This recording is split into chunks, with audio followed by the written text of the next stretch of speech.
Hello, I am Rafe Pocketwatch, and you are here to watch Pocket Gaming. Yes, I named my gaming channel for a terrible pun. They say start as you mean to go on. I now have 6 lenses, so at some point in the near future, I will probably choose to fight the Eye of Cthulhu. Should be interesting. Alright, since I got the water bolt from the dungeon, the only thing that has killed me is fall damage. So now I'm going to give it a proper test. Here I am in my newly created boss fighting arena.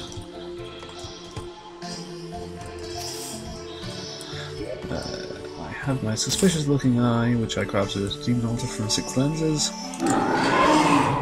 Let's fight the Eye of Cthulhu. Come on, people. There we go, there's the Eye of Cthulhu. You can see he has quite a lot of health.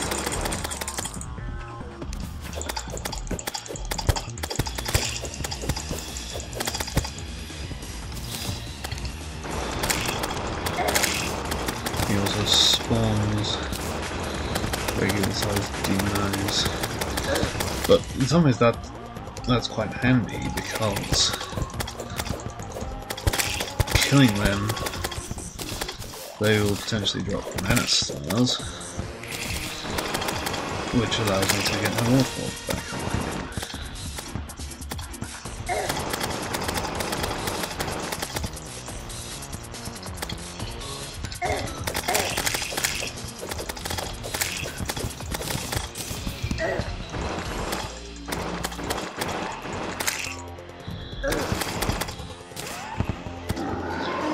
Oh, it's entering its secondary form. No longer spawns demons, and has higher attack and lower defense, as I recall.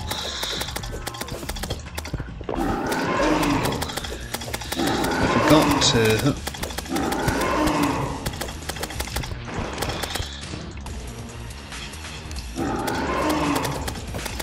pick up my iron skin potions before coming in here for this fight, which was part of my plan, but I think it's going to be fine. I just have to... There we go! Eye of Cthulhu is dead. I got a lot of potentially useful stuff. Yeah. I probably should have lit this arena a little bit better. Torches. The easiest things to forget about in the creation of a boss fighting arena. But quite important, especially if you intend to put your fights on YouTube. Briefly explain the arena. The essential components are: you're going to want a decent amount of space to run around. You want it to be either fairly well enclosed or fairly high up, so that you won't get too many zombies and other demon eyes interfering with your boss fight.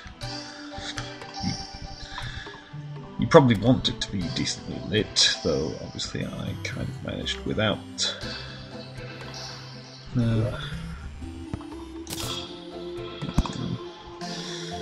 Put in a mud block here so that I can attach a torch to it.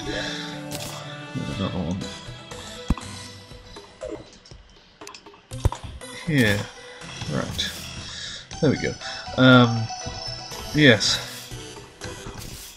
Wood platforms can give you nice multiple levels, so you can dodge vertically as well as horizontally. Given that the Eye of Cthulhu flies and goes through, all barriers, that's pretty helpful. And yeah, that's basically it.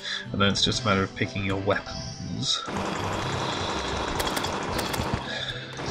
And, you know, ideally you probably actually want to take some buff potions before you start the fight. I intended to do that, but I forgot.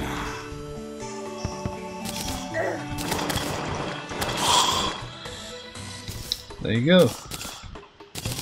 This boss defeated, which I think means that once it's daytime again, the Dryad will arrive.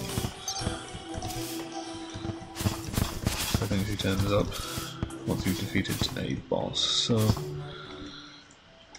I'll wait and see if that happens.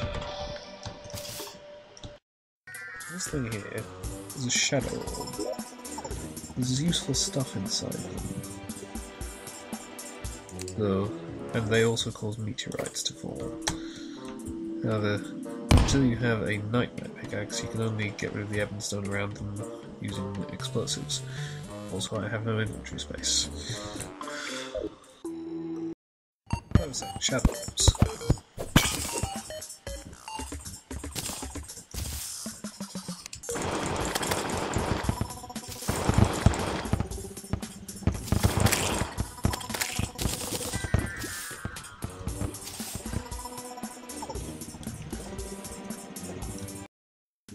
So, in keeping with what I said about how, you know, you can lose the sense of discovery by knowing what's happening, or what's going to happen rather, I'm going to do something where I know what is going to happen, because I played the game before and I looked at the wiki the first time, but I'm going to act as if I don't know what is going to happen. Now you should note, that is a shadow orb down there. So far I have destroyed 2. And gotten slightly ominous messages both times. So now, where's my hammer? Oh no, Eater of Worlds has woken. What's that? I have no idea, it sounds bad. Oh, it's a massive, massive worm.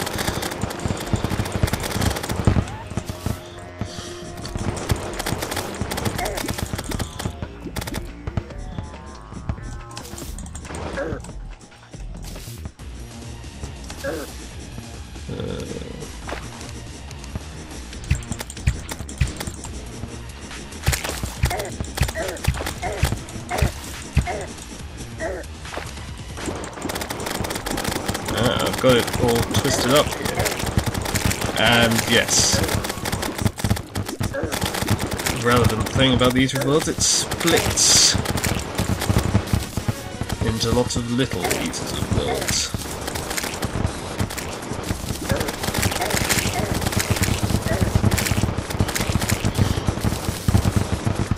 Because each segment of it has its own separate health bar. On the other hand, this means that it's potentially very susceptible to things which can hit multiple segments of it. Such as my water ball, which just bounces around everywhere and passes through it.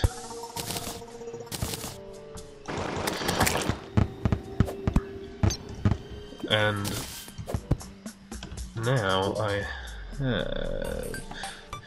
have goodie bags. These are obviously because it's coming up to Halloween.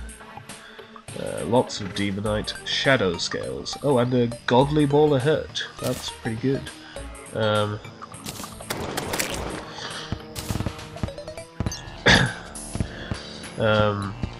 Yeah, I'll fiddle about with my equipment some other time. Yes, shadow scales are quite important. You need them for making some of the more useful shadow equipment,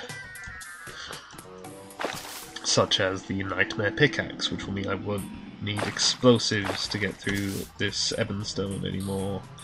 I'll just be able to mine it regularly. I'm just going to find out what's in the goodie bags.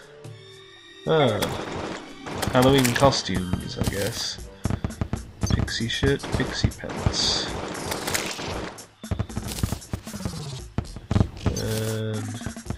Princess hat, princess dress. Okay. Well, I'll try those on some other time. Goblin army is approaching from the west. I expected this to happen sooner or later. I was hoping it would be a bit later. Currently my inventory's pretty full, and oh, that's the goblin music.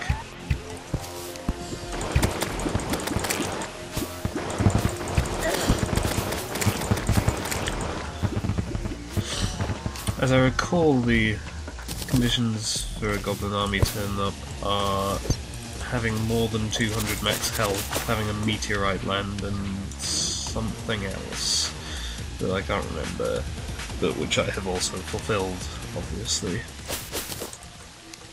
Oh. Ah, right, that's a slime. This is part of the Halloween stuff. It seems that the bunnies have dressed up as slimes, and the slimes have dressed up as bunnies, and so it's hard to tell which is which. Also, there are pumpkins. Oh, Goblin Army has arrived. No, I don't remember their boom scenes. Okay. I think even though it says they're approaching from the west, they don't arrive at the western edge of the map. I'm pretty sure they basically arrive at wherever you're set up. So I have to get back to base quickly. So at times like this, I really wish I'd found a magic mirror already. I guess I was probably quite fortunate in my first game that I found one really early on. Because seriously, I guess I haven't mentioned this before. Magic mirrors are an item you can find sometimes in chests underground, which instantly teleports you back to your spawn point, and obviously that's incredibly useful. So if you run all the way to one end of the world to go and get stuff, you don't have to run all the way back again. And when you've filled up your inventory, you can teleport straight back to drop. Okay, or you can die. That also works. I was rushing a bit too much, and now... Yes, there are goblins here. Hang on. Oh...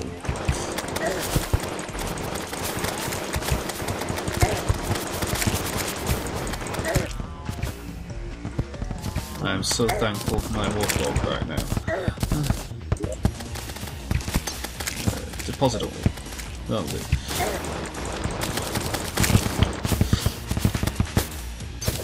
I'm still going to mine this pumpkin, even in the middle of this big battle.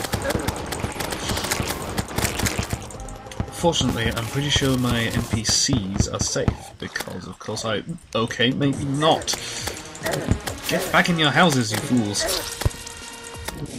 Wait. Okay. Evidently I wasn't paying enough attention.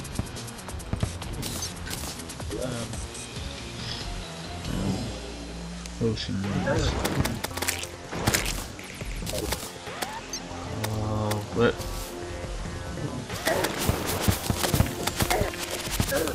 Oh, no!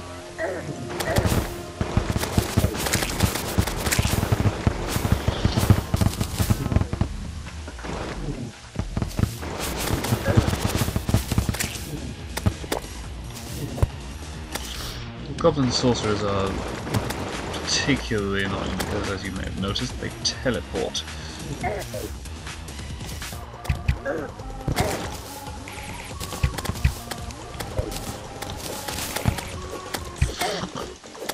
And the projectiles go through basically everything. Although, I mean, if you hit the projectiles, then they vanish, but oh.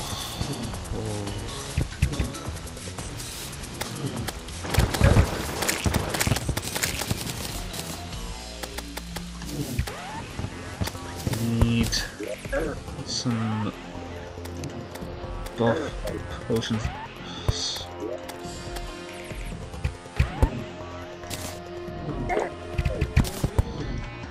Okay, iron skin, that will help a bit. Just reverse my healing potions. Okay, now I think I may be able to fight these guys.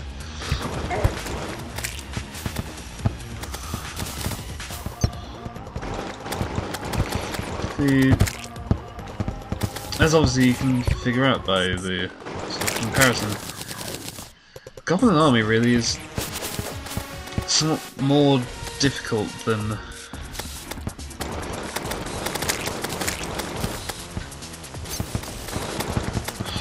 oh, stop harassing my NPCs.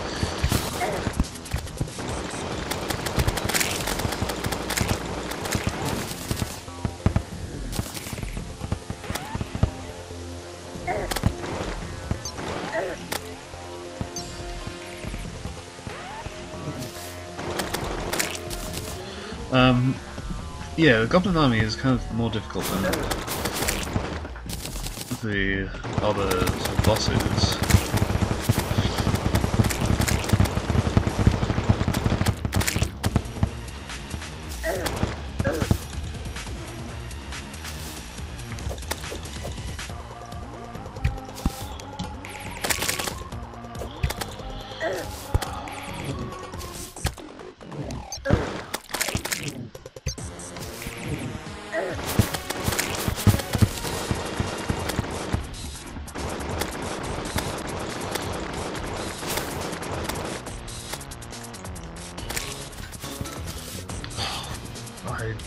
That was my demolitionist.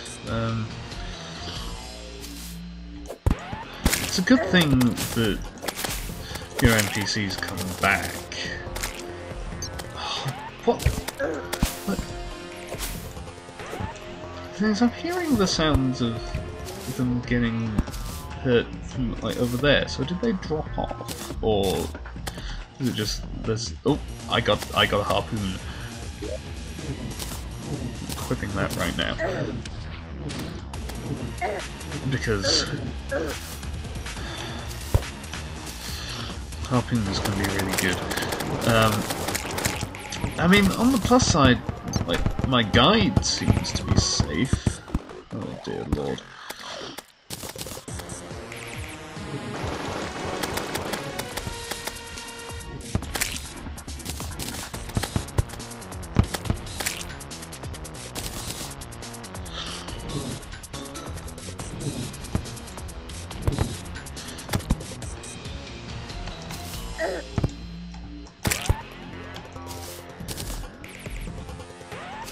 Oh, please go inside. Go inside and shut the door. Why?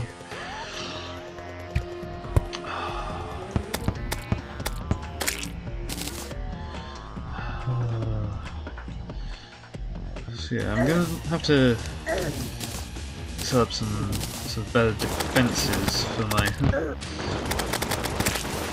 NPCs. To prevent this from happening again. Well, hopefully I can prevent this from happening again. Because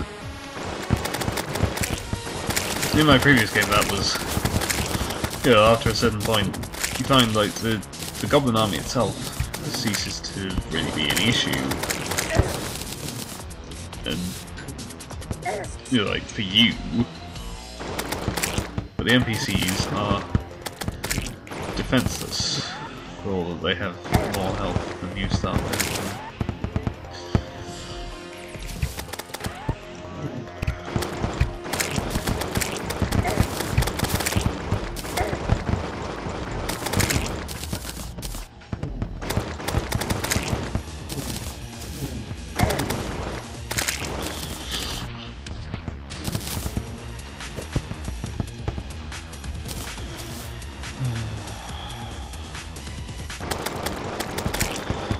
this can go on for quite a while.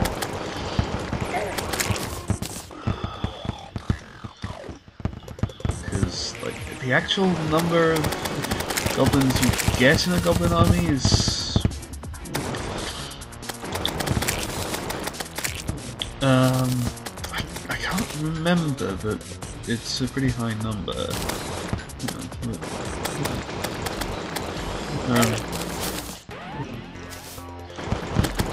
Right, I want to say there are like at least 200 of them that you have to get through before they stop spawning more.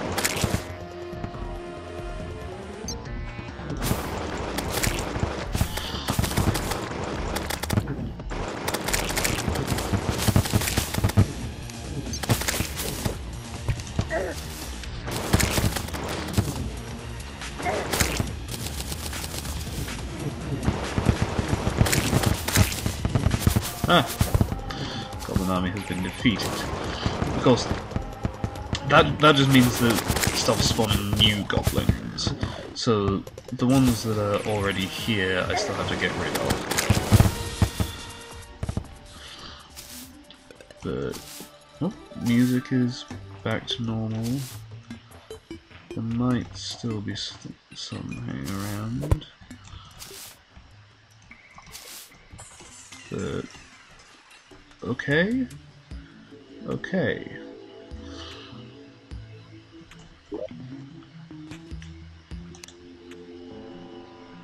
I only lost like, what, 4 NPCs?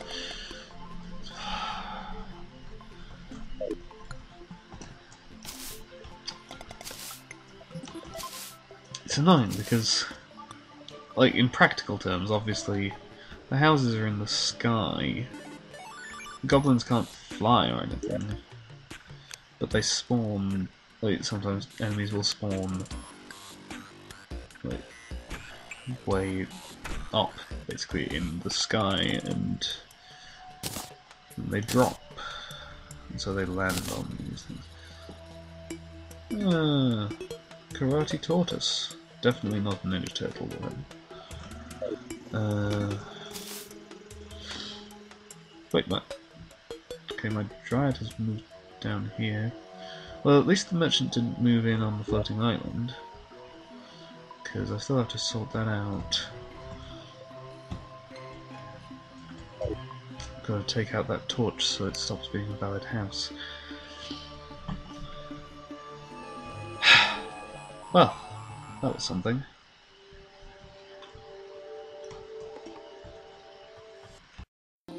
Since it seems I'm feeling fairly cocky about my boss fighting abilities, let's put my money where my mouth is and fight Gertrude. Get. Nope.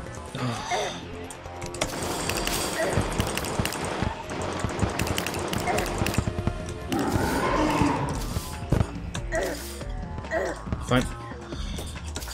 All I wanted to do was make it up here. This is a much better place to fight from.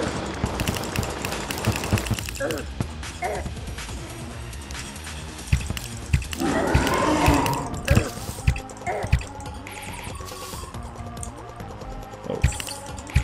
I didn't bring any health potions. Yeah, I'm probably gonna die. Because I can't dodge that well.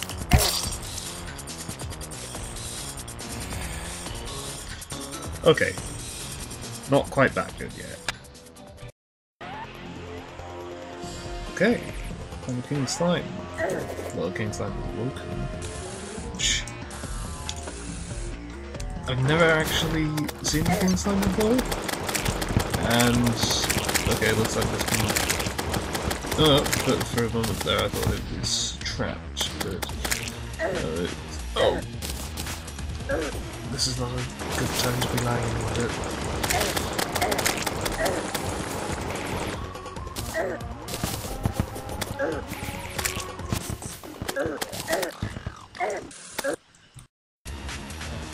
Yeah, that's masters. Maybe not.